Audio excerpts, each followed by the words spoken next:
तैमूर सकीना को कमरे में छोड़कर आ चुका था। अब इसका इरादा भी थोड़ी देर आराम करने का था। मेजर अहमद भी आराम की नीयत से लेट चुका था। ईगल, मुझे ये इलाका महफूज नहीं लग रहा। मेरे ख्याल से हमें सुबह का इंतज़ार नहीं करना चाहिए, बल्कि चंद घंटे आराम करके यहाँ से निकल जाना चाहिए। अहमद ने संजीदगी से कहा, मेजर आप बिल्कुल ठीक कह रहे हैं। हम बारी बारी 3-3 घंटे की नींद लेते हैं। अभी रात के 9 बजे हैं। रात के 3 बजे तक बाहर सन्नाटा छा जाएगा, जिसका फ़ायदा उठाकर हम निकल जाएंगे। तैमूर कहने लगा, आप आराम कीजिए, मैं ठीक 2 घंटे बाद आपको उठा दूंगा। तैमूर ने कहा और वॉशरूम की जानिब बढ़ गया।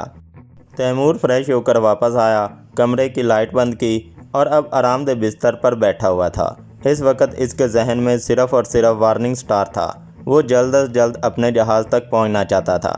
अभी वो अपनी सोचों में गुम था कि इसे अजीब सा एहसास हुआ। वो तेज़ी से उठा। इसकी छठी हिस्स खतरे का एहसास दिला रही थी। चारों तरफ बगौर देखने के बाद इसने दरवाज़ा खोला, मगर पूरी राहदारी वीरान पड़ी थी। पलटकर कमरे में जाने ही लगा था कि न जाने क्या सोचकर सकीना के दरवाजे को चेक करने के लिए आगे बढ़ा। दरवाजे को हाथ लगाया ही था कि दरवाज़ा खुलता चला गया। सामने का मंजर इसका खून खौल गया। वो मुठ्ठियाँ भींचता बर्क रफ्तारी से आगे बढ़ने लगा। एमल किसी भी तरह इसे ईसाई मर्द के काबू में नहीं आ रही थी। इसने इसके चेहरे पर थप्पड़ और लातें मार मार कर इस आदमी का बुरा हशर कर दिया था। मगर थी तो एक लड़की ही, कब तक मुकाबला करती। अब इस आदमी ने चाकू निकाल लिया था और एमल को सर के बालों से जकड़ लिया था, जिसकी वजह से इसे बहुत ज़्यादा तकलीफ़ हो रही थी। इससे पहले वो आदमी कोई बदतमीज़ी करता, किसी ने पीछे से एक झटके से इस खबीस को एमल से दूर किया। तैमूर गुस्से से लाल पीला हो रहा था। इसने एक झटके से इस रिसेप्शन वाले आदमी को सकीना से दूर हटाया और इसे संभलने का मौका दिए बगैर बुरी तरह इसे मारना शुरू कर दिया। वो आदमी अपना बचाव तक नहीं कर पाया था। तैमूर किसी जुनूनी की तरह इसे पीट रहा था। वो आदमी पूरा लहूलुहान हो चुका था। एमल मुंह पर हाथ रखे खामोशी से ईगल का जुनून देख रही थी। देखते ही देखते वो आदमी बेहोश होकर ज़मीन पर गिर गया। तैमूर ने इसके बेहोश वजूद पर एक ज़ोरदार ठोकर मारी और साकित खड़ी सकीना की जानिब बढ़ा। तुम ठीक तो हो? कोई चोट तो नहीं लगी तुम्हें? वो नरमी से सकीना की गर्दन पर उंगलियों के निशान को बगौर देखता हुआ बोला। ईगल सर, एमल बिखर गई। इतने दिनों से घर से दूर हालात का सामना करते करते इसके आसाब जवाब दे गए थे। वो तैमूर का हाथ थामकर रोए चली जा रही थी। इसकी आंखों में आंसू बहे जा रहे थे, गुलाबी लब कपकपा रहे थे। वो ना चाहते हुए भी रोए चली जा रही थी। तैमूर ने बड़ी मुश्किल से अपनी मुठ्ठियाँ भींचकर खुद पर काबू पाया और सकीना को दोनों शानों से पकड़कर बड़ी नरमी से बेड पर बिठा दिया। लिसन सकीना, प्लीज़ रो मत। तुम बिल्कुल ठीक हो, कुछ नहीं हुआ। मैं तुम्हारे साथ। अपने आप पर काबू पाओ, तुम एक मजबूत लड़की हो। तैमूर ने इसे दिलासा दिया। एमल की हालत बहुत बुरी थी। इस आदमी ने इसे काफ़ी मारा भी था। वो रोते रोते निढाल होकर बेहोश हो गई। तैमूर ने तेज़ी से बेहोश होकर गिरती सकीना को संभाला और इसे आराम से बिस्तर पर लिटा दिया। सकीना के चेहरे पर तकलीफ़ रकम थी, आंखें भीगी हुई थीं। इसे इस मजबूत लड़की को इस हाल में देखकर बहुत अफसोस हुआ। सकीना को बिस्तर पर लिटाकर इसके होशरुबा सरापे से नज़रें चुराते हुए तैमूर ने इसे चादर से उठाया और फिर फर्श पर पड़े बेहोश आदमी की तरफ मुतवज्जा हुआ।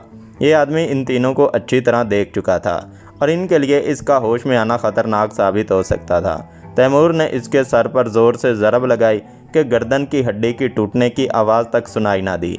फिर इसको खिड़की के रास्ते बाहर निकालकर कूड़े के ड्रम में फेंककर वापस कमरे में आ गया। अब इसका रुख बेहोश सकीना की जानिब था। सकीना, ए सकीना माई, होश करो मैडम, ये बेहोश होने का वक्त नहीं है। हमें जल्द यहाँ से निकलना है। Come on girl, wake up. Taimur ने इसके गाल थपथपाए। वो टस से मस नहीं हुई थी। थक हार कर तैमूर ने इसकी नाक और होंठों पर हाथ रखकर इसका सांस रुका। वक्फा से ऐसा करने से वो एक झटके से होश में आ गई। सकीना, सकीना बीबी, तैमूर ने इसे पुकारा, जो वीरान आंखों से इसे देख रही थी।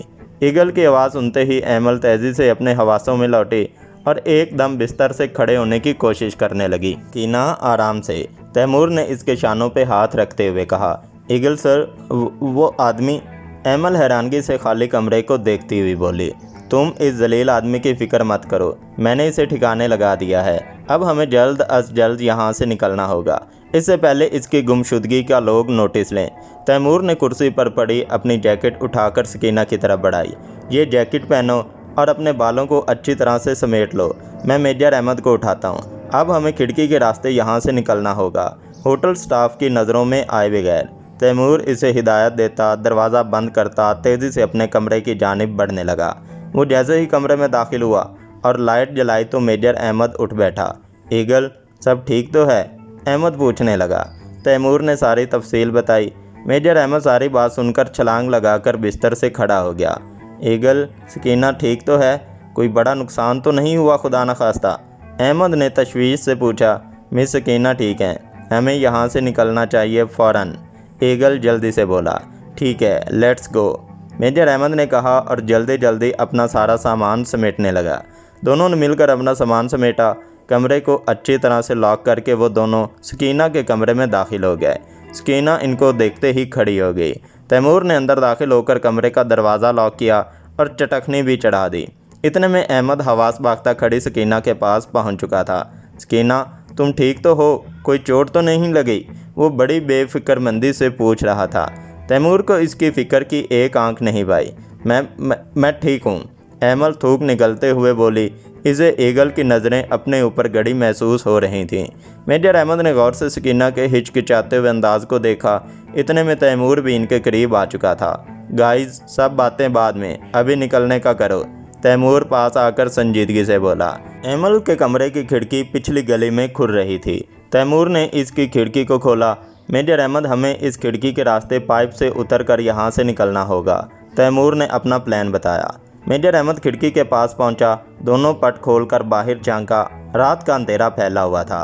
दूर दूर तक कोई रूह दिखाई नहीं दे रही थी। वो उतरने के लिए तैयार था मगर एकदम पलटा और सकीना को देखकर मुखातिब हुआ। सकीना, क्या तुम इधर से उतर जाओगी? डर तो नहीं लगेगा? ऐसा करो, तुम मेरे साथ आ जाओ, मैं तुम्हें नीचे उतारने में मदद देता हूँ। अहमद ने साकित खड़ी सकीना को ऑफ़र दी।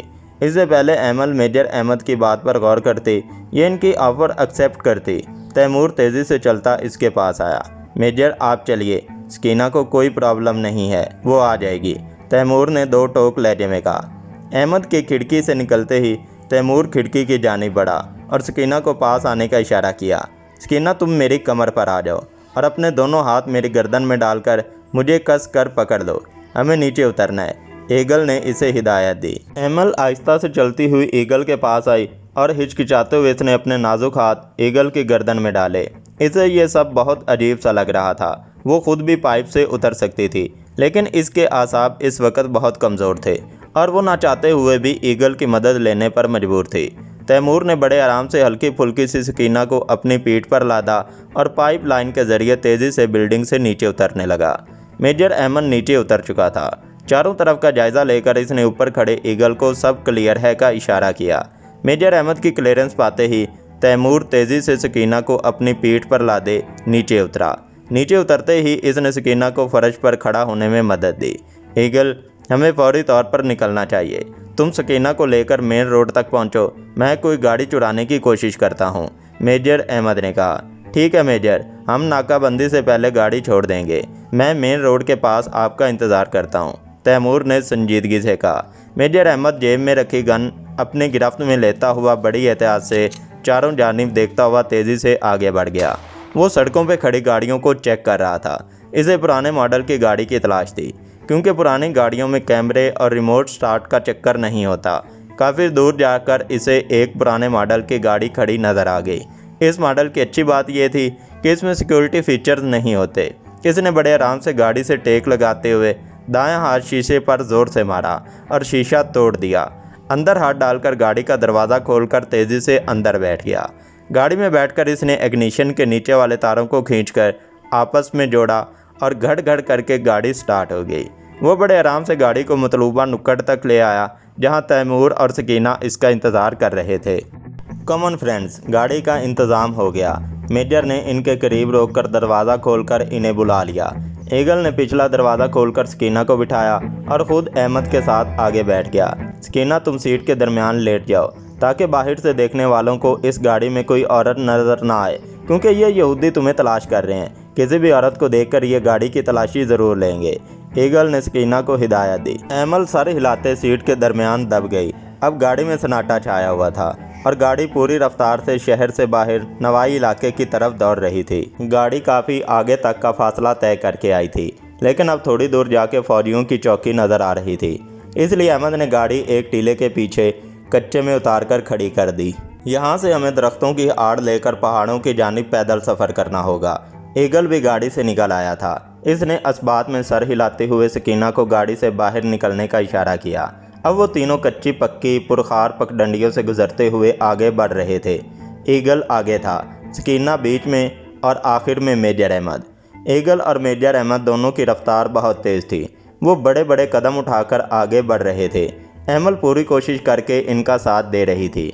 मैदानी इलाका ख़त्म हो चुका था और अब पहाड़ी सिलसिला शुरू हो रहा था। ईगल की आंखें चमक रही थीं। वो वार्निंग स्टार के करीब पहुंच चुका था। इन लोगों को चलते चलते कई घंटे गुजर चुके थे और अब सुबह की सफ़ेदी नमूदार हो रही थी। अमल का चल चल के बुरा हाल हो चुका था, मगर अब वो अपनी वजह से ईगल को डिस्टर्ब नहीं करना चाहते थे। ईगल, मेरे ख्याल से 2 मिनट सस्ताने के लिए रुक जाओ। मिस सकीना सिविलियन है, इनकी हालत बुरी हो रही है, ऐसा ना हो कि बेहोश हो जाएं।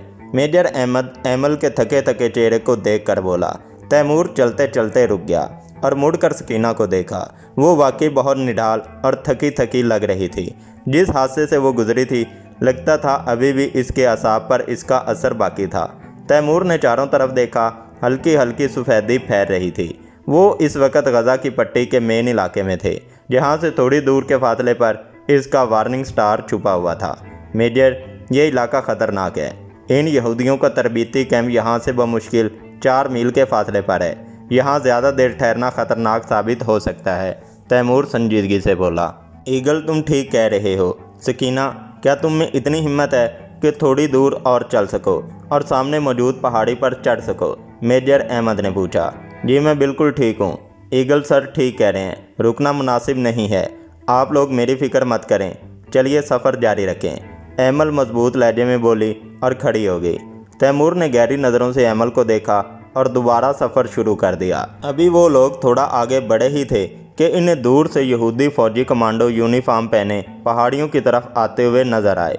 ईगल, सकीना, जल्दी से, कम ऑन गाइस, जल्दी से इन घनी झाड़ियों में छुप जाओ, दुश्मन करीब है। मेजर अहमद अपनी गन हाथ में लेते हुए तेज़ी से झाड़ झनकार की तरफ बढ़ता हुआ बोला। तैमूर ने सकीना का हाथ थामा और तेज़ी से झाड़ियों में घुस गया। काफ़ी अंदर जाकर तीनों ज़मीन पर छुपकर बैठ गए। मेजर अहमद, जैसे जैसे दिन चढ़ेगा ख़तरा मज़ीद बढ़ता जाएगा। बेहतर है 3 जानों को ख़तरे में डालने की बजाय मैं आगे जाऊं और किसी तरह अपने वार्निंग स्टार तक पहुंच जाऊं।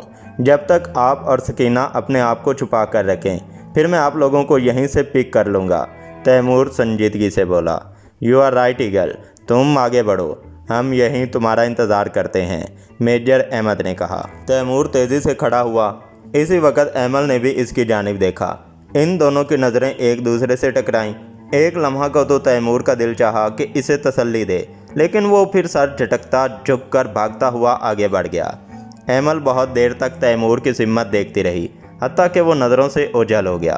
पता नहीं क्यों, मगर ईगल के जाने से वो अपने आप को अकेला और गैर महफूज तस्वुर कर रही थी। अभी तैमूर को गए हुए थोड़ी ही देर हुई होगी कि फौजियों के कदमों की धमक करीब से सुनाई देने लगी। दुश्मन करीब आता जा रहा था। कीना, हमें कोनियों के बाहर रेंग कर किसी चट्टान में पनाह ले लेनी चाहिए। Hurry up, let's move. Major Ahmad पेट के बल लेटकर आगे बढ़ते हुए बोला।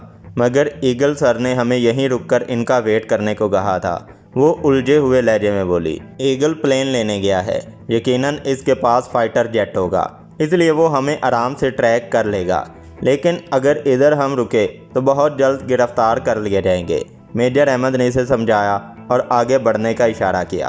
अमल कोनियों के बाहर रेंगते हुए आगे बढ़ रही थी। मेजर अहमद इससे आगे था और इसकी रफ्तार बहुत तेज़ थी। वो दोनों रेंगते हुए बहुत आगे निकल आए थे। बड़ी बड़ी चट्टानें करीब आ गई थीं। मेजर अहमद ने गर्दन उठा के ऊपर देखा और अमल को पीछे आने का इशारा करते हुए खड़ा हो गया। अभी अहमद और अमल खड़े होकर 2 कदम ही आगे चले होंगे कि अचानक से इनको चारों तरफ से यहूदी फौजियों ने घेर लिया। तुम लोग क्या समझते थे, टॉम के चुंगल से निकलकर आसानी से भाग जाओगे? इनका इंचार्ज गुर्राता हुआ अंदर आ गया।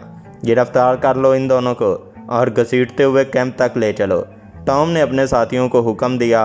वो अमल के पास आया और इससे एक ज़ोरदार तमांचा मारा।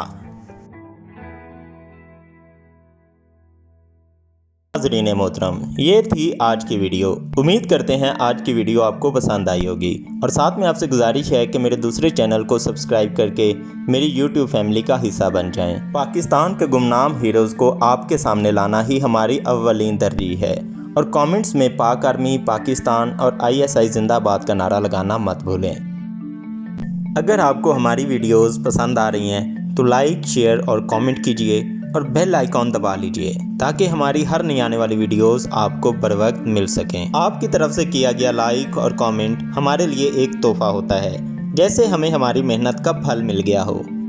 आपसे अगली वीडियो में मिलेंगे, तब तक के लिए अल्लाह हाफिज़।